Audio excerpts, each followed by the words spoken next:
বাংলাদেশের মানুষ বহু জনের কাছে আসলে চিকিৎসা নিচ্ছেন, কিন্তু বিশ্ব স্বাস্থ্য সংস্থা বা বাংলাদেশের আইন কাকে আসলে ডাক্তার বলছে, ডাক্তারের পরিচয় আসলে কি, এ নিয়ে নানা ধরনের তর্ক রয়েছে। এটা নিয়ে নানা ধরনের আন্দোলনও হচ্ছে।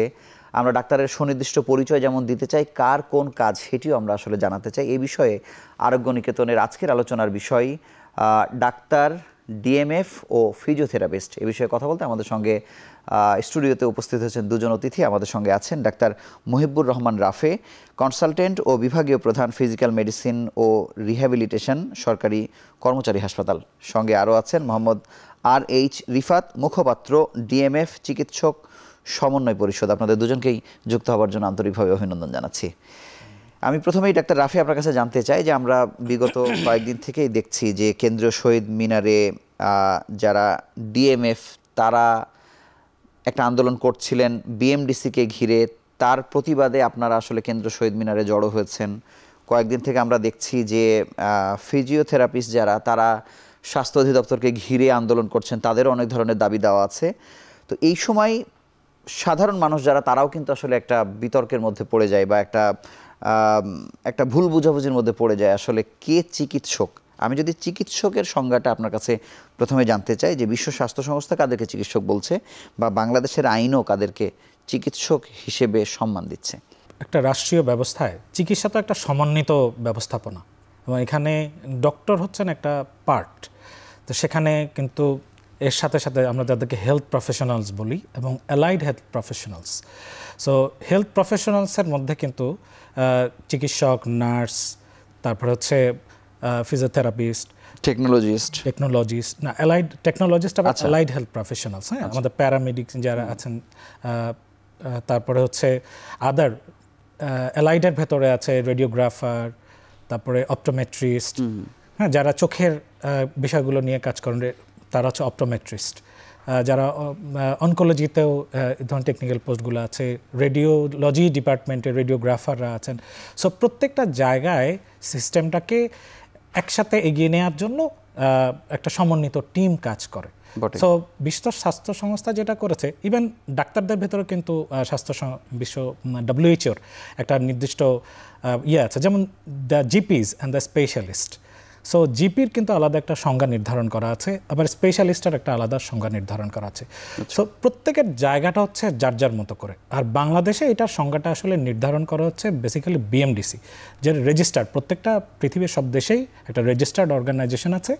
বিএমডিসি তার রিকগনাইজড মেডিকেল প্রফেশনালস যাদের bachelor of medicine and bachelor of surgery, আর ওদিকে ব্যাচেলর অফ ডেন্টিস্ট্রি, যাদের এই সার্টিফিকেট আছে তাদেরকে আসলে চিকিৎসক হিসাবে সংজ্ঞায়িত করছে। সেই হিসাবে বাংলাদেশের আইন অনুযায়ী তারা চিকিৎসক। আর WHO যাদেরকে, এটার আলাদা সংজ্ঞা আছে, জিপির আলাদা সংজ্ঞা আছে, স্পেশালিস্টের আলাদা সংজ্ঞা আছে। তবে ডক্টরের ক্ষেত্রে ইভেন আমি যদি ইন্ডিয়ান সুপ্রিম কোর্ট এটা নিয়ে একটা রিসেন্টলি একটা ইস্যুস তৈরি হয়েছিল রিগার্ডিং ডক্টরস, তারা 4টা প্যারামিটার ঠিক করে দিয়েছে। তাদের যে সংজ্ঞা ওখানে বলা হচ্ছে those people, the medical personal who are working with number 1 the diagnosis and the drugs, biochemical examinations and the radiological issues. হ্যাঁ, তো এই 4টা যারা জায়গাগুলোতে যারা কাজ করেন তাদেরকে আসলে তারা আদারওয়াইজ অন্য সবাই নিয়ে কাজ করেন, কিন্তু সবাই কিন্তু আবার ডায়াগনোসিস নিয়ে কাজ করেন। আচ্ছা, তো এই জায়গাটা যারা আছেন তাদেরকে স্পেশালি সুপ্রিম কোর্ট না। কিন্তু বিষয় কি এমন যে ওই 4টি কাজই একজন যিনি করছেন তিনি ডাক্তার, নাকি এই 4টি কাজ 4টা ধরনের মানুষ তো আসলে করতে পারে? সেক্ষেত্রে 4টা ধরনের প্রফেশন। এখন ডক্টর তো মানে একটা ইমেজ, হুইজ এ জার্নালিস্ট, হ্যাঁ, তার একটা ইমেজ আছে। মানে প্রত্যেকটা জায়গাতে একজন নার্স, তার কিন্তু সোসাইটি একটা ইমেজ আছে এবং উনি একটা স্পেসিফিক কাজের জন্য অ্যাসাইন। তো ওনার যে কাজগুলো, যখন আমি একজনকে নার্স বলবো তার কাছে আমি ওই এক্সপেকটেশনটা নিয়ে যাবো। হ্যাঁ, যখন আমি একজনকে মানে ডাক্তারের কাছে ওই 4টা এক্সপেকটেশন আমার আছে, তখন এই কাজগুলো করার জন্য তখন আমি তো একা এটা করতে পারবো না, তখন আমাকে আমার টিমমেট লাগবে। এটা একটা, সেজন্য বললাম যে হেলথ সিস্টেম একটা টিম ওয়ার্ক। এই টিম ওয়ার্কে সবাই এক একটা পার্ট।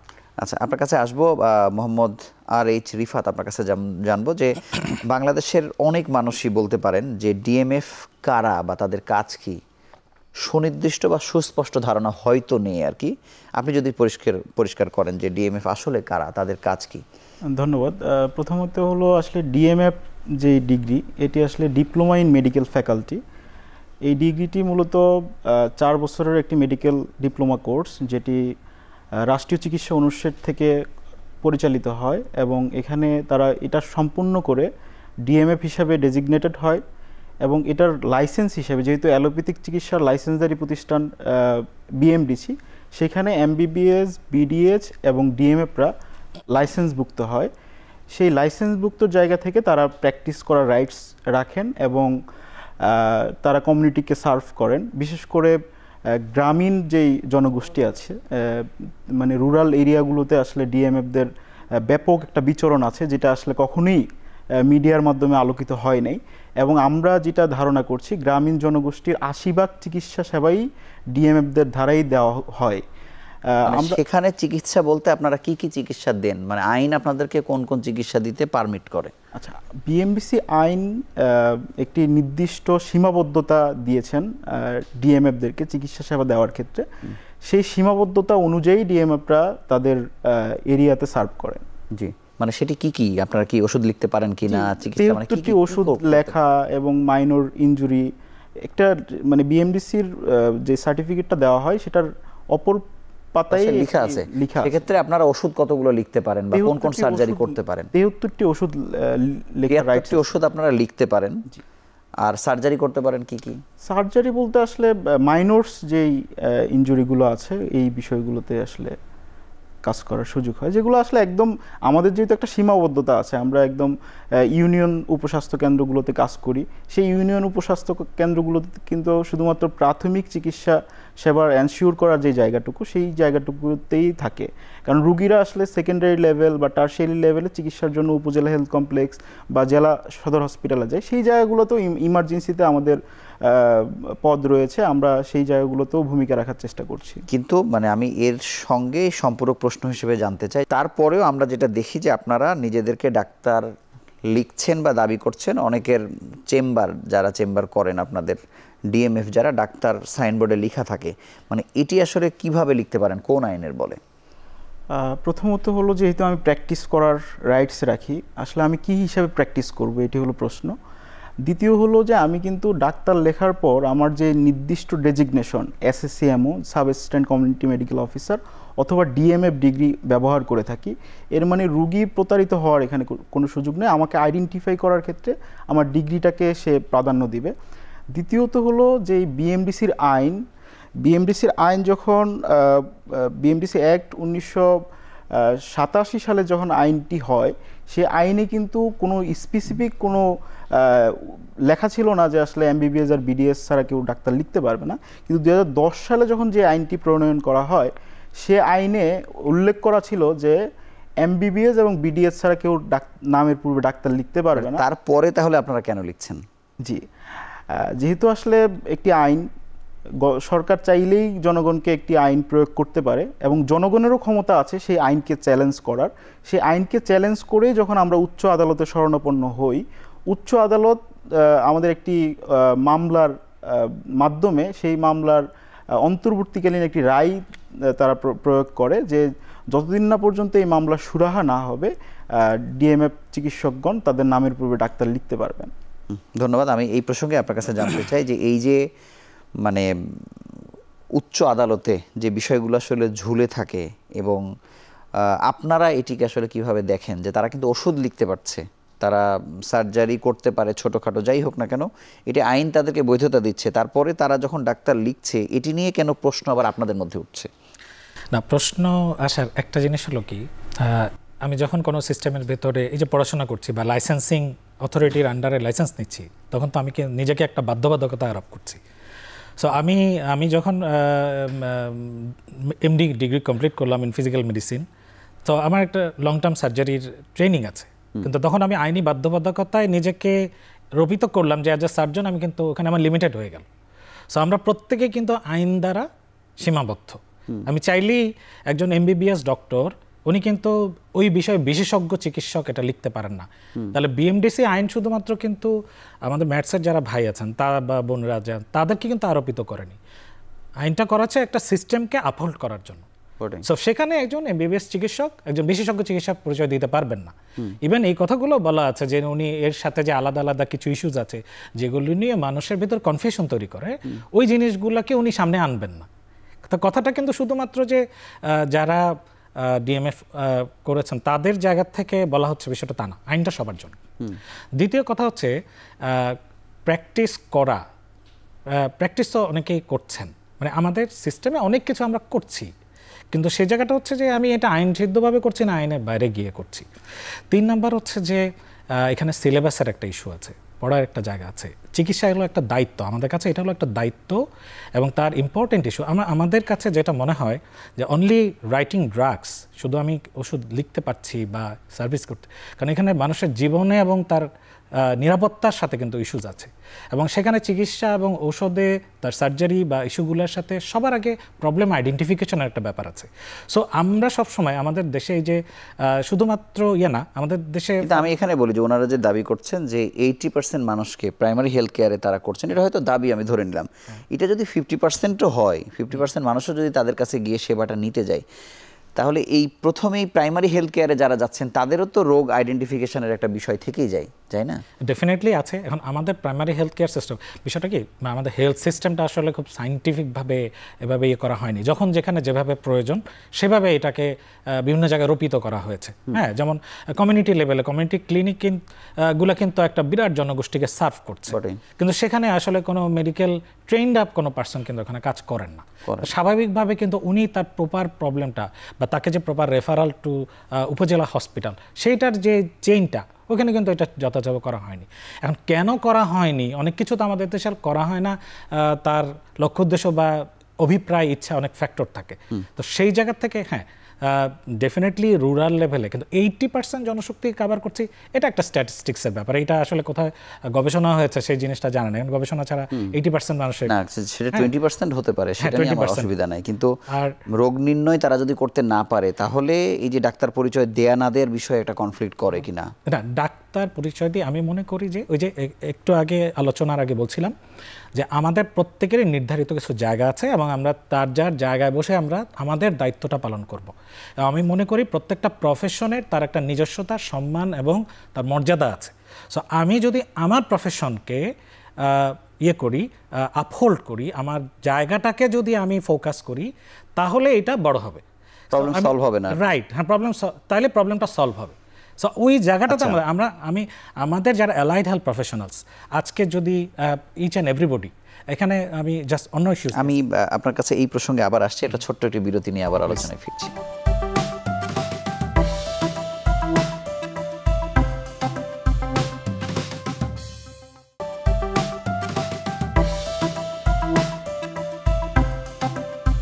আমি আপনার আগের প্রশ্ন ছাড়াও আরেকটি প্রশ্ন আপনার কাছে দিতে চাই যে বাংলাদেশে অনেকদিন থেকে ফিজিওথেরাপিস্ট যারা আছেন তারাও একইভাবে নিজেদেরকে ডাক্তার দাবি করছেন এবং লিখছেন, এবং এটি নিয়ে তারা আন্দোলন করছেন। আন্দোলনের যদি আরও দুটি বিষয় তারা বলছেন, একটি হচ্ছে যে তাদেরকে প্রথম গ্রেডে আসলে প্রতিষ্ঠিত করা, মানে সব সরকারি হাসপাতালে ফিজিওথেরাপি বিভাগ তৈরি ও প্রথম শ্রেণীর ফিজিওথেরাপিস্ট নিয়োগ দেয়া এবং ফিজিওথেরাপি কলেজ প্রতিষ্ঠা। কিন্তু এর সঙ্গে ওনাদের একটি দাবি, যারা লিখছেন যে তারা ডাক্তার, মানে এই প্রসঙ্গে আপনাদের বক্তব্য কি? আপনি তো একজন ফিজিক্যাল মেডিসিনের একজন চিকিৎসক। না, physical medicine and rehabilitation, so আমাদের মূল পরিবারটা হচ্ছে রিহ্যাবিলিটেশন, এটা একটা বিরাট পরিবার। এখানে আমি চিকিৎসক হিসাবে যারা ফিজিয়াট্রিস্ট আছেন তাদেরকে ফিজিয়াট্রিস্ট বলে অ্যাজ এ টিম লিডার হিসেবে কাজ করেন, কিন্তু আমাদের অবিচ্ছেদ্য পরিবারের একটা বড় অংশ হচ্ছেন আমাদের ফিজিওথেরাপিস্টরা। এটার পাশাপাশি অকুপেশনাল থেরাপিস্ট, এটার সাথে সাথে রিহ্যাবিলিটেশন নার্স, যারা কৃত্রিম অঙ্গ প্রত্যঙ্গ তৈরি করেন, অর্থোটিস্ট, প্রস্থেটিস্ট, ইভেন কাউন্সিলর। ঠিক আছে, এটা কিন্তু লাইক একজন সমাজের একজন অ্যাক্টিভ মানুষ, উনি প্যারালাইসিস হয়ে আসছেন। হ্যাঁ, তো সেই জায়গাটাতে এটা কিন্তু সমন্বিত টিম ওয়ার্ক, আমরা এককভাবে কিন্তু প্রবলেমটা সলভ করতে পারবো না। তো এখন যেটা হচ্ছে যে ডক্টরের জায়গা থেকে আমার কাছে যেটা মনে হয়, ওয়ার্ল্ড ওয়াইড প্রথম আছে WHO যে সংজ্ঞা, সেখানে প্রত্যেকের আলাদা আলাদা জায়গা করা হয়েছে, সেইখানে আলাদাভাবে ডক্টর লেখার দরকার নেই। কেন দরকার নেই? কারণ বাংলাদেশে আপনার একজন ফিজিও কিন্তু বাংলাদেশের কোচ ছিলেন, তো উনি তো নিজের নামকে আপহোল্ড করেছেন, উনি তার সোসাইটির সম্মানকে বৃদ্ধি করেছেন। বটে। সো মানুষ যখন একজন ফিজিওথেরাপিস্ট শুনবে তখন তার ভেতরে একটা ইমেজ যে আমার এই প্রবলেম জিনিসগুলোকে আইডেন্টিফাই, কিন্তু অ্যাজ এ ডক্টর হিসেবে যখন সে যাবে তখন ডাক্তারের কাছে যে মানে ডাক্তার তো আর অর্ধেক বলে কিছু নাই, অর্ধেক বলে কিছু নাই, বলছেন হ্যাঁ, হয় পূর্ণাঙ্গভাবে উনি হয় ডাক্তার না হয় ডাক্তার না। রাইট, হচ্ছে তার প্রবলেমটা সলভ করার জন্য যখন ওর তার কাছে যাবেন, ওনার কাছে যদি ওই সমাধানটা না থাকে তাহলে তো রোগীটা হয়রানি হলো, মানুষটা হয়রানি হলো। দ্বিতীয় কথা যে ওই বিষয়টার দক্ষতা না থাকার পরে উনি যদি ট্রিটমেন্ট দেন তাহলে তো ওনার প্রফেশনটা ছোট হলো। হ্যাঁ, সো এই জায়গা থেকে আমি মনে করি যে তাদের নিজেদের পরিচয়, আত্মপরিচয় বড় হওয়া দরকার। হ্যাঁ, আর ফিজিওথেরাপিস্ট ভাই বোনেরা যেটা হচ্ছে যে আমি কেন করে আমি তাদের সাথে কাজ করছি, হ্যাঁ, তাদের যে উচ্চশিক্ষা বা তাদের একটা জিনিস হচ্ছে যে যারা উচ্চশিক্ষা লাভ করছেন, হ্যাঁ, উচ্চশিক্ষা লাভ করছেন, তারা একটা গ্রেডে যাচ্ছেন, তারা পিএইচডি, যারা অনেকে পিএইচডি করেছেন, বাইরের দেশে বড় বড় রিসার্চ আছে। হ্যাঁ, অ্যাজ এ প্রফেশন আমি ব্যক্তিগতভাবে তাদের প্রফেশনকে সম্মান করি, কিন্তু আমার জায়গার থেকে পয়েন্ট হচ্ছে আপনি আপনার প্রফেশনকে আপহোল্ড করেন, আপনার আলাদা ডক্টর হওয়ার প্রয়োজন নেই, আপনি ফিজিওথেরাপিস্ট হিসেবে আপনার জায়গাটাকে বিপল, তাহলে অকুপেশনাল থেরাপিস্টরা তো এটা দাবি করছে না, তাহলে তো অর্থোটিস্ট। আরেকটা জিনিস আছে, তাদের যে সিলেবাসের ইস্যুগুলো আছে, সিলেবাসে তাদের অ্যানাটমি পড়তে হয়, ফিজিওলজি পড়তে হয়, ফার্মাকোলজি পড়তে হয়। আমি আমার কাছে প্রসঙ্গে আসবো, শুধু ছোট করে জানতে চাই যে আমি জাস্ট এই জিনিসটা একটু শেষ করি। আমার কথা হচ্ছে যে প্রত্যেক অ্যালাইড হেলথ প্রফেশনাল, প্রত্যেক হেলথ প্রফেশনালকে মানব দেহ সম্পর্কে তাকে সম্যক পড়াশোনা করতে হয়, কিন্তু আমি তো স্বেচ্ছায় সজ্ঞানে আমার এই পেশাটাকে আমি বেছে নিয়েছি, সুতরাং আমার পেশাকে আমাকে আপহোল্ড করাটাই হচ্ছে আমার, আমি মনে করি যে এটা নৈতিকতার দাবি।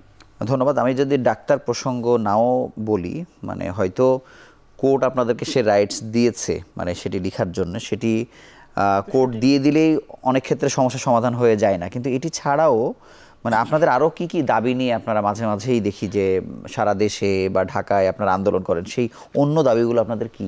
আমি প্রথমে আসলে আমাদের সম্মানিত বক্তা যেই প্রশ্নটি অ্যারাইজ করেছেন সেটি হলো যে আসলে এই যে হেলথ সিস্টেমটা, এই হেলথ সিস্টেমটা কিন্তু আসলে একটি গোষ্ঠীর কাছে জিম্মি, সেই জিম্মি থাকার কারণে এই হেলথ সিস্টেমে বাকি যারা স্টেক হোল্ডার আছে তারা কিন্তু আসলে সঠিকভাবে তাদের কথা, ডাক্তারদের কাছে জিম্মি, অবশ্যই চিকিৎসক সমাজের কাছে জিম্মি। আচ্ছা, কিভাবে জিম্মি সেই ব্যাখ্যাটা? একদম প্রশাসনিক যে জায়গাগুলো আছে, প্রশাসনিক জায়গাগুলোতে টপ টু বটম সব জায়গাগুলোতে আসলে চিকিৎসকদের আধিপত্য আছে, সেই জায়গাগুলোতে আসলে আমরা তো চিকিৎসকদের কম্পিটিটর না, এবং তারাও আমাদেরকে কম্পিটিটর হওয়ার কোনো সুযোগ নেই। এখানে আমরা আমাদের একটা লিমিটেশনের মধ্যে আমরা কার্যক্রম পরিচালনা করি। আমরা চিকিৎসক ব্যবহার করলেও সেটি ঢাকার বড় স্পেশালাইজড হসপিটালে এসে চিকিৎসক ব্যবহার করি না। আমরা আমাদের রুট লেভেলে, যেখানে মানে এমবিবিএস চিকিৎসক নাই, আপনি রুট লেভেলে পরিসংখ্যান করেন কয়টা ইউনিয়ন উপস্বাস্থ্য কেন্দ্র। না, আপনি লিখতে চাইলে ঢাকা শহরে কেন লিখতে পারবেন না? আপনি লিখতে চাইলে ঢাকা শহরেও লিখবেন, স্পেশালাইজড হসপিটাল তো আমার গ্রামেও লিখবেন। স্পেশালাইজড হসপিটাল বা আমার তো সেই জায়গাগুলোতে কাজের সুযোগ নেই, আমার কাজের সুযোগের একটা লিমিটেশন আছে।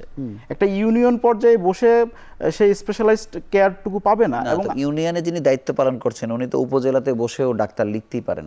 হ্যাঁ, অবশ্যই লিখতে পারেন। এবং একটি কোর্স কারিকুলাম টোটালি যখন 4 বছরের একটি কোর্স কারিকুলাম এবং ইন্টার্নশিপ এটার সাথে সম্পৃক্ত থাকে, তাহলে এই 4 বছর তারা আসলে কি পড়াশোনা করতেছে, এই টোটাল সিস্টেমের সাথে কারা জড়িত, তাদেরকে কারা পড়াশোনা করাচ্ছে, মানে আমাদের আসলে গ্যাপটুকু কোন জায়গায়, আমরা কেন আমাদের সঠিক তথ্যটুকু তাদেরকে দিতে পারি না? আমরা ডাক্তার না লিখলে আমরা কি লিখবো? অপশন দিতে হবে। রুগীরা আসলে সেখানে আমাদেরকে কিভাবে আইডেন্টিফাই করবে, যেখানে স্বশিক্ষিত, বাংলাদেশে স্বশিক্ষিত প্রায় মানে 8 লাখেরও বেশি পল্লী চিকিৎসক বা বিভিন্ন ভাবে তারা চিকিৎসা সেবা পরিচালনা করছে, তারা কোন আইনের আওতায় যাবে, তাদের ব্যাপারে কোন ধরনের ব্যবস্থা গ্রহণ করা হবে?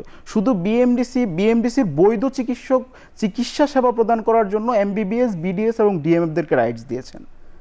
সুতরাং যেহেতু এই রিটের পরেও কিন্তু আইনি হ্যারাসমেন্ট হয়েছে, এবং আইনি হ্যারাসমেন্ট হওয়ার পর চ্যালেঞ্জ করার পরেও সেই আইনি হ্যারাসমেন্ট থেকে তাকে মুক্ত করা হয়েছে, এর মানে আইন মানে একটা সমাজের কাছে তো আইন তো আসলে একটা সমাজ রুক্ষিগত করে রাখতে পারে না। আইন সবার জন্য। আমি শুনতে চাই যে বিএমডিসি বা এই ধরনের প্রতিষ্ঠান পৃথিবীতে যা আছে সেখানে কি আসলে বিডিএস বা এমবিবিএস এর পাশাপাশি ডিএমএফদেরকে আসলে একত্রিত করা হয়েছে কিনা, মানে এখানে কোনো ভুল হচ্ছে কিনা? মানে আমার কাছে প্যারামেডিক্সদের একটা হচ্ছে আমাদের লাইসেন্সিং অথরিটি, আর কোথাও রেফারেন্স আছে কিনা হ্যাঁ সেটাই। বাংলাদেশের বাইরে মানে তার একটা, তবে তাকে তো প্র্যাকটিসের সুযোগ দেওয়া হয় না যে বিষয়টা তা না, তাকে তাদের প্র্যাকটিসের সুযোগ আছে। কিন্তু আগেই বা এটা তাদেরকে limitation। ডাক্তার লেখার রাইটস কেন দেয়া হয়েছে? আগে যে তারা ডক্টর লেখার রাইটস কি কোথাও দেয়া হয়েছে? আগে সুনির্দিষ্টভাবে আগে ডক্টরকে আমি কোনো জায়গায় লিখবে না সেটার কোনো জায়গায় একটা হচ্ছে যে লিখতে বলা, আর একটা হচ্ছে অস্পষ্ট থাকা। হ্যাঁ, অস্পষ্ট আমি আদালতের যে বিষয়টা তারা নিয়ে এসেছে, আদালতের বিষয়টা হচ্ছে যে এটা আমি ইয়েটা পড়েছি, সেটা হচ্ছে যে যারা ডক্টর লিখে প্র্যাকটিস করছে, তাহলে আইনে একটা বিষয় ছিল না। সো আগে আমাদের একজন ডিপ্লোমাধারী ব্যক্তি উনি ডক্টর লিখে প্র্যাকটিস করবেন, কোনো জিনিস সামাজিকভাবে কিন্তু আগে চিন্তা করা যায় না। আমরা অনেক থাকে না, প্রবলেমটা পরে অ্যারাইজ হয়, মানে বিষয়টা পরে অ্যারাইজ হয়, তখন এটা নিয়ে আইন হয়। আগে কিন্তু অনিয়ম হয়, বলছি মানে আমি এই প্রসঙ্গে আমি বলছি আগে অনিয়ম হয় বলেই নিয়মের সৃষ্টি হয়, আইনের তৈরি হয়। সো কিছু জিনিস আছে ডিজায়ার্ড, এটা আমি সামাজিক প্রেক্ষাপটে ডিজায়ার্ড, যখন সেটা হবে তখন সেটা আইনের বলে আসতো, আইন দিয়ে তখন আমি এটাকে একটা জায়গায় লিমিট করব। দ্বিতীয় কথা হচ্ছে যে দীর্ঘদিন ধরে প্র্যাকটিস হচ্ছে, সেটা কিন্তু আসলে কোনো কিছু জাস্টিফিকেশন নিয়ে আসে না, কারণ প্র্যাকটিস অনেকে অনেক কিছু করছেন। আমাদের শিক্ষকরা তারা ক্লাসের বাইরে রেখে তারা পড়াচ্ছেন, তো পড়ানোর বিষয়টা যখন ম্যাসিভ হয় তো সেটা তো আইন সিদ্ধ হয় না। সো আমি কিছু একটা প্র্যাকটিস করছি মানে এটা আইন সিদ্ধর জায়গা, সেটা না। 3 নাম্বার হচ্ছে যে আমাকে ইন্টারন্যাশনাল ল অ্যান্ড স্ট্যান্ডার্ড অনুযায়ী আমাকে যতটুকু জায়গাটা স্ট্যান্ড করে, হেলথ সিস্টেম আমাকে নতুন করে বানানোর কিছু নাই, বাংলাদেশের পার্সপেক্টিভে একদম আবিষ্কার করার মতো কিছু না, এটা একটা ইন্টারন্যাশনাল রীতি আছে। সো এই জায়গাটা, আর শুধু যে আইনের কথা বলি, বেসিক্যালি যারা ডক্টর লিখে প্র্যাকটিস করছেন তাদের মূল জায়গাটা টার্গেটটা থাকে বিএমডিসি। সো আমি মনে করি বিএমডিসির আমার ইন্টারন্যাশনাল ল, এরপরে আছে আমি যেহেতু দেশের একজন নাগরিক, ওখানে আমার একটা আলাদা পয়েন্ট আউট করা আছে, আমি সেটার প্রতি শ্রদ্ধাশীল থাকবো। এখন দাবির যে বিষয়টা, দাবি থাকতে পারে, দাবি মানে অধিকার নয়। আমি আমার জায়গা থেকে অনেক কিছু দাবি করতে পারি, আমি আমার হসপিটালে মনে করতে পারি, বা দাবির একটা জায়গা আছে, আমাকে অফিসে একটা গাড়ি দিলে ইটস বেটার, কারণ অন্য অফিস তারা গাড়ি পাচ্ছে, ওয়াই নট মি? বাট সেখানে রাষ্ট্রের তার পরিকল্পনা, তার প্ল্যান, তার রিসোর্স, তার যে সক্ষমতা, এই বিষয়গুলো কিন্তু সামনে নিয়ে আসবে ডিসিশন মেকিংয়ে। হ্যাঁ, তো সেই জায়গার থেকে এখন তাদেরও কিছু দাবি দেওয়া আছে, যে আমি যেটা ফিল করি, যেমন তাদের জায়গার থেকে আমাদের একটা মানে এটাকে কি বলবো, আমাদের একটা মিল আছে, মানে চাওয়া আছে। চাওয়ার জায়গাটা হচ্ছে রাষ্ট্র একটা জনশক্তি তৈরি করছে না, ম্যাথস স্কুল থেকে অনেক ভাই বোন বেরোচ্ছে। সো তাদের সাথে কিন্তু আমি খুব অন্তরঙ্গ সম্পর্ক, যাদের আমি মনে করি তাদের জব সিকিউরিটির বিষয়টা নাই। এই মানুষগুলোকে তৈরি করছে, কিন্তু তাকে যে প্রপারলি তার প্রপার প্লেসে দেওয়া, এই জিনিসটা কিন্তু আসলে আমার পেছনে। আমি আসবো আরও একটি ছোট্ট বিরতি নিয়ে আবার আলোচনা করছি।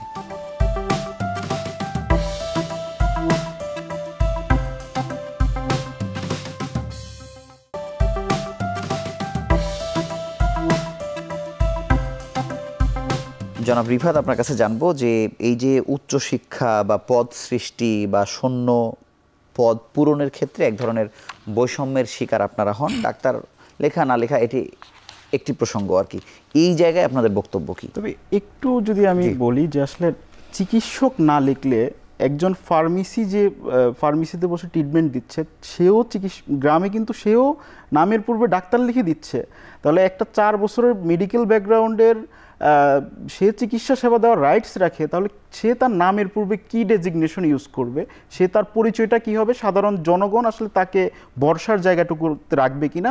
যেহেতু আমাদের প্রথম পঞ্চবার্ষিকী থেকে যদি আমরা চিন্তা করি যে প্রথম পঞ্চবার্ষিকীতে এই ডিএমএফ কোর্সটি প্রতিষ্ঠিত হয়, সেই কোর্সটি 1973 সালে যেই কোর্স পরিকল্পনা হয়, হঠাৎ করে 2010 সালে এসে টোটাল সিস্টেমকে ব্রেক করে তারা ডাক্তার লিখতে পারবে কি পারবে না, আদৌ কি কোনো ধরনের তাদেরকে সলিউশন দেওয়া হয়েছে যে ডাক্তার না লিখে তারা এই জিনিসটা তাদের লিখবে নাকি লিখতে পারবে না, সেটি সুস্পষ্ট হওয়া উচিত। আমি অন্য প্রসঙ্গে আসবো যে আপনাদের যত মানুষ তৈরি হয়েছে আসলে আপনাদের এই ডিএমএফ এর যারা আছেন, তাদের আসলে পদ সৃষ্টির প্রয়োজনীয়তা আছে কিনা, বা আপনাদের শূন্য পদ কতগুলো আছে, সেটি যদি একটু পরিষ্কার করেন। এটি পরিষ্কার করার ক্ষেত্রে হলো যে আসলে আমাদের দীর্ঘদিন যাবত আমাদের যেহেতু 2টি দপ্তরে আমাদের নিয়োগ হয়ে থাকে, একটি স্বাস্থ্য সেবা বিভাগ, একটি পরিবার পরিকল্পনা বিভাগ, আমাদের 2টি দপ্তরে প্রায় 1 যুগেরও বেশি সময় ধরে আমাদের নিয়োগ হচ্ছে না। আচ্ছা। এবং এই নিয়োগ না হওয়ার দরুন বেকারত্বের সংখ্যা দিন দিন বাড়ছে। এই নিয়োগ না হওয়ার দরুন মানে প্র্যাকটিস করার ব্যাপারগুলোতে তারা তৈরি হচ্ছে। এই নিয়োগ না থাকার কারণে কিন্তু বিভিন্ন সময় বিভিন্ন ধরনের আন্দোলন তৈরি হচ্ছে। এই নিয়োগটার ক্ষেত্রে আমরা শুধুমাত্র সেই জায়গা দুইটাতেই নিয়োগ চাই বিষয়টা এরকম না, আমরা চাই টোটাল হেলথ সিস্টেমেই আমাদের একটা পজিশন থাকুক, আমাদের একটা অটোনোমাস অবস্থা থাকুক, যেখানে আমরা আমাদের পরিধিতে চিকিৎসা সেবা পরিচালনা করব, এটার সাথে তার কারো সাংঘর্ষিক অবস্থা তৈরি হবে না, এরকম একটা পরিবেশ আমরা চাই। কারণ যে গ্রাজুয়েট চিকিৎসকরা আমাদেরকে শিক্ষা দেয় তারা আমাদের শিক্ষক, যে গ্রাজুয়েট চিকিৎসকরা পুরো বাংলাদেশের হেলথ সিস্টেমকে নিয়ন্ত্রণ করে তারা আমাদের শিক্ষক। তাহলে আমরা তাদের শিক্ষকদের কাছে তো আমরা আমাদের দাবিগুলো ওভাবে তুলতে চাই, আমরা সমাধানের জন্য বসতে চাই, আমরা বিকল্প অনেক দিক আমরা ডিসকাশনে আনতে চাই, কিন্তু সেই জিনিসটি কিন্তু এতদিনও হয়ে ওঠে নাই। আমরা উচ্চশিক্ষার ব্যাপারটা যদি আসি, আমাদের প্রথম পঞ্চবার্ষিকী পরিকল্পনায় সুস্পষ্ট উল্লেখ করা আছে যে এই ম্যাথস কমপ্লিট করে তারা এমবিবিএস ভর্তি পরীক্ষায় অংশগ্রহণের সুযোগ পাবে। তাহলে আমরা সেই পঞ্চবার্ষিকী পরিকল্পনার পর, প্রথম পঞ্চবার্ষিকী পরিকল্পনার পর আজ এই যাবৎ পর্যন্ত এর বিকল্প কোনো পথ আমাদেরকে দেখানো হয় নাই, বরং আমরা সেই জায়গাটাতে আছি যেই জায়গাটাতে আমাদের সিনিয়র, আমাদের পূর্বের জেনারেশন যেই জায়গাটাতে স্বপ্ন দেখে এই কোর্সে ভর্তি হয়েছে। তাহলে এই দায়ভার কে নিবে? শিক্ষার্থীরা আসলে কি দাবি করবে, উচ্চশিক্ষা হিসেবে কি পেতে পারে, এটা তো স্বাস্থ্য শিক্ষা অধিদপ্তরের দায়ী করতে হবে, এটা পুরো হেলথ সিস্টেমকে তাদেরকে সলিউশন দিতে হবে। কেন আমাদের কথা শোনা হচ্ছে না, কেন আমাদের সাথে বৈষম্য করা হচ্ছে? দেশে একটা বৈষম্য বিরোধী আন্দোলনের পরেও আমরা যখন দপ্তরগুলোতে মুভ করি তখনও আমাদের কথা বলার সুযোগ দেওয়া হচ্ছে না। আচ্ছা, আমি আপনার কাছে আসবো। আমি এই প্রশ্নের উত্তর আপনার কাছে নেওয়ার আগে আমি জানতে চাই, এই যে ফিজিওথেরাপিস্ট যারা অধিদপ্তরকে ঘিরে, মানে এই কোশ্চেনটা আমি তার সাথে একমত, একদম সংক্ষেপে আমি তার সাথে একমত হই। প্রথম জিনিস হলো যে আমি কথাগুলো আমার নিজেরও কথা, আমার কথা হচ্ছে উচ্চশিক্ষা সবার অধিকার, শুধু সে তার নিজের সাবজেক্টকে আপগ্রেড করার জন্য অবশ্যই পড়াশোনা করবে, এটা তার স্বীকৃত অধিকার। 2 নম্বর হচ্ছে যে চাকরি পাওয়া তার অধিকার। আমি একটু আগে বলছিলাম এই কথাটা, যে আমরা জনগোষ্ঠী তৈরি করছি, তার সঠিক ইমপ্লিমেন্টেশনের জন্য আমাদেরকে যথাযথ প্ল্যানিং করা দরকার। তাহলে এখানে কিন্তু ডাক্তারদেরকে তাদেরকে সাথে নিয়ে চলতে হবে, আমাদেরকে আসলে প্রতিপক্ষ হওয়ার দরকার নেই, কারণ তারা তো আমাদের অংশ, আমরা সবাই মিলে ড্রাইভ দিলে। তবে কি আপনারা কখনো ওই যে ফিজিওথেরাপিস্ট বা ডিএমএফ বা আপনারা কি একসঙ্গে কখনো বসেছেন নাকি যে যার মতো আলাদা আলাদা আন্দোলন? না, এই যে সবাই মনে করছে কনফ্লিক্টটা আমরা আগে তৈরি করছি, পরে আমরা সমাধান করছি, কিন্তু একটা সিস্টেমে সবাই যদি একসাথে কাজ করতে পারতো। কিন্তু সমস্যাটা হচ্ছে কোথায়? সমস্যাটা আগেই তৈরি করছে যে আমার ডক্টর, কারণ আমাদের কাছে মনে হচ্ছে আমি যদি এই ব্যানার নিয়ে আসি তাহলে অন্য সমস্যাগুলো সমাধান হয় না। সেই জায়গায় আমাকে সলিউশন দিতে হবে যে আপনি কোন রাষ্ট্র প্রিফিক্সটা ইউজ করবেন, বা রাষ্ট্র ব্যবস্থাপনা আমাদের কমিউনিটির প্রবলেমগুলো সলভ করতে পারছে না। এখন তাদের কমিউনিটি বা আমার ফিজিওথেরাপিস্ট ভাই বোনদের কমিউনিটি, তারা মনে করছে আমি যদি এটা লিখি করি, কারণ দিন শেষে সবাইকে ফ্যামিলি চালাতে হচ্ছে, সবাইকে তার নিজের দায়িত্ব পালন করতে হচ্ছে, কিন্তু সে তো সমাধান খুঁজতেছে। সমাধান কোথায়? তার হাতে যেটা সহজ সমাধান, সে সহজ সমাধানটা নিতে চাবে। কিন্তু আমি যদি তাকে এমপ্লয়মেন্ট করতে পারতাম, তাকে একটা স্বপ্ন দেখাতে পারতাম, তার চাকরি একটা গ্রেডিংসের ইস্যুটা তৈরি করতে পারতাম, সামাজিকভাবে যদি তাকে আমার কারিকুলাম কার কোন গ্রেডে কাকে কোন মর্যাদায় রাখা হবে, এবং সে চাকরি করে গ্র্যাজুয়ালি সে, মানুষের তো এটা স্বপ্ন, কিন্তু আমরা সিস্টেমেটিকভাবে, আমার ডিএমএফ ভাইদেরকে আমি ওই স্বপ্নটা দেখাতে পারিনি। ফিজিওথেরাপিস্ট, টেকনিশিয়ান নিয়োগের বছরের পর বছর নিয়োগ বন্ধ। তাহলে এই যে ছেলেমেয়ে, অথচ রাষ্ট্রের তাদের অনেক চাহিদা আছে, লোক নাই, রোগীরা সার্ভিস পাচ্ছে না, কিন্তু বরং আমরা ওই যে অ্যাডহকে দিয়ে, অ্যাডহকও ঠিক না, মানে অন্যভাবে তাদেরকে নিয়োগ দিয়ে সেখানে এক ধরনের দুর্নীতির শিকার তারা হচ্ছেন, তারা বঞ্চিত হচ্ছেন। হ্যাঁ, তাহলে এই যে যারা অ্যালাইড হেলথ প্রফেশনাল, শুধুমাত্র ডক্টর দিয়ে একটা টোটাল সোসাইটি চলবে না, নার্স দিয়ে টোটাল, কারণ একটা মানুষের বিভিন্ন ধরনের সমাধান তো ডিএমএফও করতে পারবে না, আপনিও পারবেন না, ফিজিওথেরাপিস্টও পারবে না, এটা সরকারকে এবং সবাইকে মিলে কাজটা করতে হবে। আমি একটু আসি আপনার কাছে, যে এই যে ফিজিওথেরাপিস্টদের একটি দাবি হচ্ছে যে প্রথম শ্রেণীর ফিজিওথেরাপিস্ট নিয়োগ দেয়া, সব সরকারি হাসপাতালে ফিজিওথেরাপি বিভাগ তৈরি করা, এবং তারা সমাজ কল্যাণ মন্ত্রণালয়ের আন্ডারে ছিলেন, তারা স্বাস্থ্য মন্ত্রণালয়ের আন্ডারে আসতে চান আর কি। আমরা আসলে চেয়েছিলাম একজন ফিজিওথেরাপিস্টকে নিয়েই আসলে কথাগুলো বলতে চাই, তারা কোনো না কোনোভাবে আসতে চান নাই, বা অনেক চেষ্টার পরে আসলে আমি ব্যর্থ হয়েছি তাদেরকে এখানে নিয়ে আসতে। আমি আপনার কাছে জানতে চাই যে এই দাবিগুলোর সঙ্গে আপনি চিকিৎসক হিসেবে একমত কিনা? যেহেতু তারা আমার ফ্যামিলির মেম্বার, জি, ওই যে বললাম দাবি করাটা অধিকারের জায়গা। মানে কোনো জায়গায় আপনাদের সাথে কনফ্লিক্ট করে কিনা? না, দাবি যখন প্রথম শ্রেণী তারা পদমর্যাদা যাচ্ছেন, তাদের নিজস্ব কিছু ব্যাখ্যা থাকতে পারে। তো প্রত্যেকটা জায়গায় আলাদা ডিপার্টমেন্ট।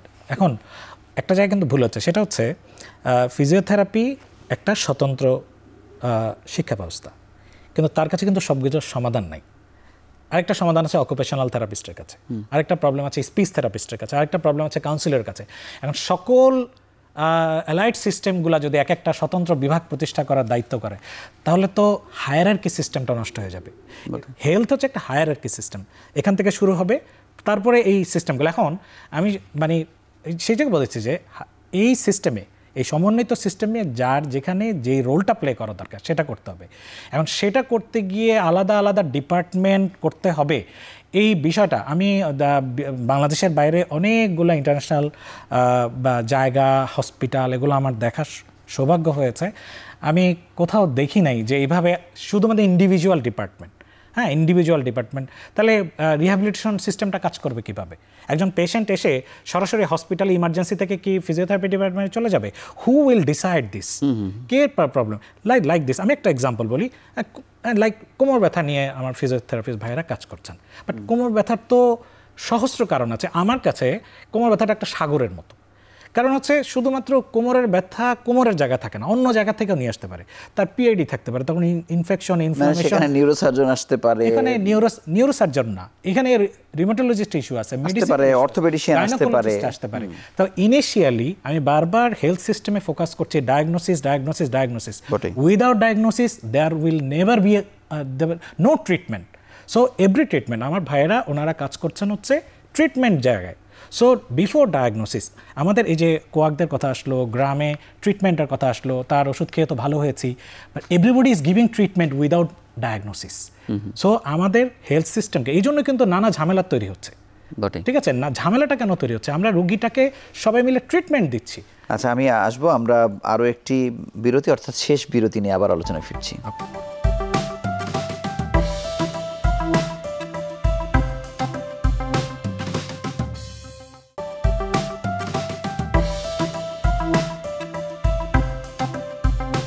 মোহাম্মদ রিফাত, আপনার কাছে জানবো যে এই যে পরিস্থিতি, এই সমস্যার সমাধান আসলে কে দিতে পারে, বা আপনারা কোনো বোর্ড বা অ্যালাইট কোনো বোর্ড তৈরি করে সমাধান হতে পারে কিনা, আসলে কিভাবে হতে পারে? না, আমার কাছে মনে হয় যে আসলে সমাধানের একটাই পথ, যদি চিকিৎসক সমাজ, যেরকম বিএমডিসি কেন্দ্রিক যেই ঘটনাটা ঘটে গেছে, অনাকাঙ্ক্ষিত একটি ঘটনা, এবং আমি বলবো যে এটা সেই অনাকাঙ্ক্ষিত ঘটনাটা ঘটলো কেন, মানে সেটা আমি কি আমার ছোট ভাইকে একটা প্রশ্ন করতে পারি? সেটা হচ্ছে ঘেরাও করে এই যে ওয়েবসাইটের নাম চেঞ্জ করে দেওয়া, হ্যাঁ, একজনকে প্রেশার ক্রিয়েট করে, মানে তারা যেহেতু আইন নিয়ে কাজ করছে, সিস্টেমেটিক চেঞ্জের জন্য কাজ করছে, তাহলে আমি গিয়ে একজনকে প্রেশার দিয়ে আমি ওয়েবসাইটটা চেঞ্জ করে দিলাম, যেটা একজন অপারেটরও করতে পারে। হ্যাঁ, তা এই জিনিসটা কি আসলে এটা কিভাবে হলো? মানে এই আচরণটা কি তাদের সম্মানকে বাড়িয়েছে? একদম আসলে আমি বলবো মিসকমিউনিকেশন, এবং এখানে পুরোপুরি আসলে টোটাল ঘটনাটা কি ঘটেছে সেটা আসলে কেউ জানার চেষ্টা করে না। আমাদের বলেন, আপনি আজকে বলেন। আমাদের প্রোগ্রামটা ছিল রাষ্ট্রীয় চিকিৎসা অনুষদে, কারণ যেহেতু আমাদের মূলত কাজগুলো হয় রাষ্ট্রীয় চিকিৎসা অনুষদে, আমরা ওখানেই আমাদের দাবি দেওয়া, আমরা বিভিন্ন ধরনের কার্যক্রম করি। আমাদের সদস্যদের মধ্যেও তো আসলে অনেক ধরনের চিন্তাভাবনার লোক থাকতেই পারে, সেই জায়গাগুলোতে অতি উৎসাহী হয়ে, যেহেতু অন্তর্বর্তীকালীন সরকারের সুযোগটাকে কাজে লাগিয়ে অনেকে অনেক পেশার সাথে আসলে একটা সাংঘর্ষিক অবস্থা তৈরি করছে। আচ্ছা, তো সেই জায়গাটাতে রেজিস্ট্রার যিনি ছিলেন, উনিও আসলে খুব বেশি স্ট্রংলি রোল প্লে করে নাই।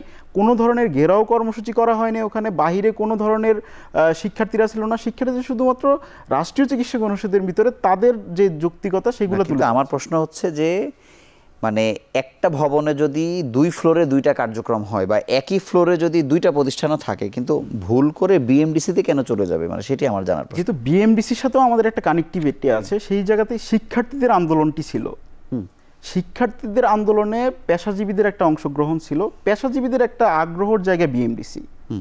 তো বিএমডিসি আগ্রহের জায়গাতে বারবার যেই কোশ্চেনটা আমরা হয় সেটা হলো যে আমি ডিগ্রি পাচ্ছি ডিএমএফ হিসাবে, কিন্তু বিএমডিসি আমাকে ট্রিট করতেছে মেডিকেল অ্যাসিস্ট্যান্ট হিসেবে। আচ্ছা, বাট এটা তো আসলে যেটা হয়েছে এটাকে আপনারা ভুল বলছেন যে এটা এখানে আমি একটা জিনিস একটু করি, সেটা হচ্ছে আমার যেহেতু করার ভুল কিনা, মানে যেটা করা হয়েছে এটা আসলে ওই টাইমটাতে আমাদের মানে যারা নেতৃবৃন্দ যারা ছিল, যারা তারা করতে চান নাই, অতি উৎসাহী কিছু লোকজন করেছে। এবং প্লিজ না, একটা জিনিস হচ্ছে বিএমডিসির কথা যে বলা আসছে, সেখানে কিন্তু আসলে এখানে কথাটা বলা হচ্ছে মেডিকেল চিকিৎসাধারী ডিপ্লোমা মেডিকেল সহকারী।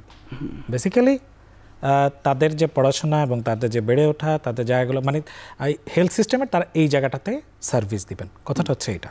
তো এটা যেহেতু প্লিজ এটা আমার কাছে একটু শেষ করি। আমি পড়াশোনা করি ম্যাথস থেকে, মেডিকেল অ্যাসিস্ট্যান্ট ট্রেনিং স্কুল, আমি পাশ করি, ডিএমএফ হিসাবে ডেজিগনেটেড হই, আমি বিএমডিসিতে গিয়ে মেডিকেল অ্যাসিস্ট্যান্ট প্রফেশনাল হিসাবে রেজিস্ট্রেশন পাই, আমি সরকারি চাকরিতে উপসহকারী কমিউনিটি মেডিকেল অফিসার হিসাবে পাই। আমি আসলে তাহলে কি আসলে আমার কাছে মনে হচ্ছে তাহলে কি সরকারি চাকরিতে যে পদবিটা নির্ধারণ করা হয়েছে সেটাই কি আসলে ঝামেলাগুলো তৈরি করছে কিনা? মোটেও না।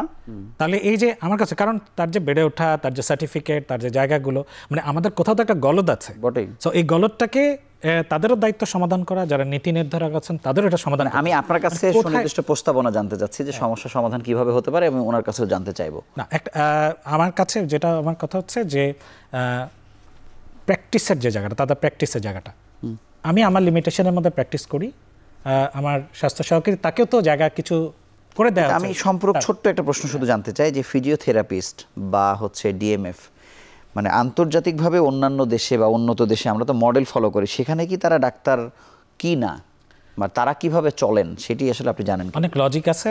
আমি বাংলাদেশ, ভারত এবং পাকিস্তান এই জায়গাগুলোর কথা বলবো না, কারণ এই যে আছে, তবে আমার ফিজিওথেরাপিস্ট, অকুপেশনাল থেরাপিস্ট, দে আর ইন্ডিভিজুয়াল হেলথ প্রফেশনালস। আচ্ছা, তাদের নিজস্ব সত্তা এবং আইডেন্টিটি আছে। সো তারা তাদের জায়গাটায় ওইসব জায়গাতে রোল প্লে করছেন এবং তারা তাদের ওই পরিচয় নিয়ে উচ্চ। আচ্ছা, আমি শুধু জানতে চাই যে সংস্কার যেহেতু হচ্ছে বা বৈষম্য মুক্তির কথা বলা হচ্ছে, যে এই বিবাদমান সমস্যা কিভাবে সমাধান হতে পারে, আপনার পরামর্শ চাই। সমস্যার সমাধান একটা জিনিস হচ্ছে বাংলাদেশের বিদ্যমান, আমি কিন্তু একটা কাঠামোটাকে যদি মানে ব্রেক করে ফেলি তাহলে এটা হেলথ সিস্টেম একটা ক্যাটাস্ট্রফি দেখা যাবে। হ্যাঁ, সেটা একটা বিষয়। 2 নাম্বার হচ্ছে যে আমি যেটা মনে করছি সেটা যে কোনো প্রফেশনে উচ্চশিক্ষা এবং তার হায়ারার্কি সিস্টেম, এটাকে প্রয়োজনে এটা নিয়ে আলোচনা হতে পারে, কথা হতে পারে, কিন্তু আমরা কেউ হায়ারার্কি সিস্টেমটাকে ব্রেক করব না, তাহলে আমাদের রুগীরা অসুবিধায় পড়বে, এটা ঝামেলায় পড়বে, কনফিউশন তৈরি হবে এবং আলটিমেটলি একটা মিসম্যানেজমেন্ট তৈরি হবে। দ্বিতীয় যেটা হচ্ছে যে এটা যে কোর্স এবং কারিকুলাম অনুযায়ী প্রত্যেকটা কোর্স কারিকুলাম আপগ্রেডেশন করা উচিত। আমি মনে করি এমবিবিএসের কারিকুলাম এগুলোতেও মতো যথেষ্ট আছে, এগুলোকে আপগ্রেডেশন। 3 নাম্বার হচ্ছে যে লাইসেন্সিং একদম এই অনেক সব প্রতিষ্ঠান থেকে যারা বেরোচ্ছে সে একটা সার্টিফিকেট নিয়ে বেরোচ্ছে, কিন্তু তার যে কোয়ালিটি, তার যে এটা কিন্তু আসলে মান যাচাই কিন্তু যথাযথভাবে হচ্ছে না। আর আরেকটা জিনিস হচ্ছে মানে সমাধান, আমার কাছে মনে হয় যে আমি এইটা করলেই সমাধান ওই রকম জায়গাতে না থেকে আমি মনে করি প্রত্যেকটা প্রফেশনালদের নিজেদের মধ্যে কোলাবোরেশন বাড়ানো উচিত, একজন আরেকজনকে প্রতিপক্ষ মনে না করে একজন আরেকজনকে প্রমোট করা উচিত। হ্যাঁ, তো সো আমার কিছু সফট কর্নার আছে বা আমার একটা সত্তা আছে, আবার আপনাদের কমন অনেকগুলো গ্রাউন্ড আছে। এক্স্যাক্টলি। সো এখন ডক্টর একটা পরিচয়, আমি মনে করি যে নিজের প্রফেশনকে আফল করার জন্য ডাক্তার লেখা খুব জরুরি না, তার প্রফেশনের জন্য জরুরি না। একজন নার্সের জায়গা থেকে সে তো এটা তো এই যে ঢাকা বিশ্ববিদ্যালয় হয়েছে, 7 কলেজ লিখছে যে আমি ঢাকা বিশ্ববিদ্যালয়ের ছাত্র, সব জায়গায় বলছে। এটা তো প্রত্যেকটা প্রফেশনে কিন্তু আছে, সাংবাদিকতা প্রফেশনে আছে, টিচিং প্রফেশনে আছে। তো আমাদের যেটা হচ্ছে যে আমি মনে করি চিকিৎসকরাও ম্যাথসের আজকে যে প্রবলেম এটা থেকে আমরা দায়মুক্ত না, তাদের আপনি বলছেন যে এটা নিজেদের আগে বসে একটা জায়গায় আসা, আসলে তাদের যে যৌক্তিক জায়গাগুলো সেগুলোতে আমাদের হাতে 2 সহানুভূতিটা আছে। 2 মিনিট সময় আছে, আপনার কাছে একটা সম্পূরক প্রশ্ন করে আপনি আপনার উত্তর দেবেন। আমি জানতে চাই যে আপনারা বলছেন যে আসলে আমরা ডাক্তার লেখার পরেও মানুষকে বোঝাচ্ছি যে আমি এই ডিগ্রিধারী ডাক্তার না, কিন্তু বাংলাদেশের মানুষ আসলে যেই স্ট্যান্ডার্ডের, বা আসলে আমি মধ্যবিত্ত উচ্চবিত্ত বলছি না, শিক্ষাগত যোগ্যতা বা সাক্ষরতার হার অনুযায়ী তিনি ডাক্তার দেখলে আলাদা করার মতো যোগ্যতা তিনি রাখেন কিনা, যে কে এমবিবিএস আর কে হচ্ছে আপনার ডিগ্রি, মানে এটা আপনার কাছে আমার জানার বিষয় এবং আপনার সুপারিশ জানতে চাই আমি। এই জায়গায় আমারও প্রশ্ন যে ডাক্তার না লিখলে ওই রুগীটা আসলে তার প্রতি ভরসা পাবে কিনা, যখন তার পাশের চেম্বারেই স্বশিক্ষিত একটা তার নামের পূর্বে ডাক্তার লিখে প্র্যাকটিস করতেছে, এবং যে 50 বছর যাবত ডাক্তার লিখতেছে হঠাৎ করে না, সেটা তো আপনি একজন ওষুধের দোকানের সাথে আপনি নিজেকে নামাচ্ছেন, আমি সেটা বলছি না। নামাচ্ছে, আমি সেটা বলতেছি যে সিস্টেম পরিবর্তন করতে হলে পুরো সিস্টেমেই পরিবর্তন করতে হবে, এদেরকে রেফারেল সিস্টেমে কাজে লাগাতে হবে। অনেক জায়গাগুলোতে আসলে এই 4 বছর মেয়াদি ডিএমএফদেরকে কাজে লাগানোর সুযোগ আছে। আমাদের অনেক অনেক সমস্যা আছে, অনেক এটাও ঠিক আছে যে আপনারা ছাড়া অনেক অযোগ্য লোককে আপনাদের কাজটাও করানো হচ্ছে, আপনাদের যে দায়িত্ব। এবং কমিউনিটি ক্লিনিকে, বিশেষ করে কমিউনিটি ক্লিনিকে, এবং একই দেশের আইন যেখানে আপনি এমবিবিএস বিডিএস ছাড়া ডাক্তার লিখতে পারবে না, আবার একই দেশের আইন যেখানে হোমিওপ্যাথিতে ডিপ্লোমারা ডাক্তার লিখতে পারবে, গ্রাজুয়েটরাও ডাক্তার লিখতে পারবে, একই দেশের আইনে আবার মানে রিড করেও অনেকে ডাক্তার লিখছি আমরা। মানে এই সংস্কারগুলো প্রয়োজন আছে, সমন্বিত একটা জায়গায় আসতে হবে। আমি মনে করি সেই জায়গাটা সমন্বয় এটাই হতে পারে যে আমরা যে প্রতিটা জায়গায় যে স্টেক হোল্ডারদের যে বিষয়টা আছে, বিএমডিসিতে এমবিবিএস এবং বিডিএস আছে, কিন্তু ডিএমএফদের অ্যাজ এ গভর্নিং বডিতে তাদের প্রতিনিধিত্ব করার সুযোগ দেওয়া হচ্ছে। আপনারা চাইছেন আর কি? অবশ্যই চাচ্ছি, এবং এটার জন্য আমাদের স্ট্রং অনেক রেফারেন্স আছে। স্যার আন্তর্জাতিকভাবে যে বিষয়গুলো বলেছে, আন্তর্জাতিক স্ট্যান্ডার্ড যদি ফলো করতে হয় পুরোপুরি ফলো করতে হবে। আন্তর্জাতিক স্ট্যান্ডার্ড শুধুমাত্র ডিএমএফদের জন্য অ্যাপ্লিকেবল আর অন্যদের জন্য অ্যাপ্লিকেবল না, বিষয়টা তো এরকম না।